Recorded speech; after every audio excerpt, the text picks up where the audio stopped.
sepertiga malam sunyi, ku tinggalkan lelah dunia. Air mata jatuh perlahan menyebut namamu, ya Rab. Langkahku sering tersesat, iman goyah oleh godaan, namun pintumu tak pernah tertutup untuk hamba yang ingin kembali. Dalam sujudku aku berserah, ampuni dosa, tenangkan jiwa. Engkaulah cahaya dalam gelap, penuntun hidup sampai akhir hayat. Dalam doaku ku panjatkan harap dan rindu pada ridhomu, ya Allah.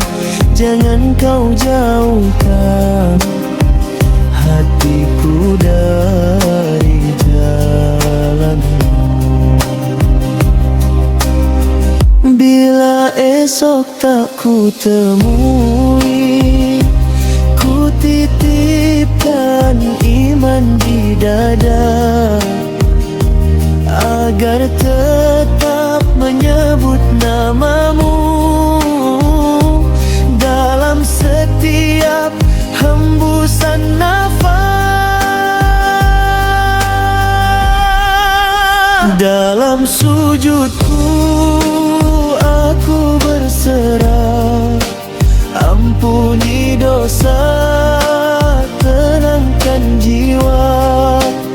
Engkaulah cahaya dalam gelap, penuntun hidup sampai akhir hayat. Ya Allah,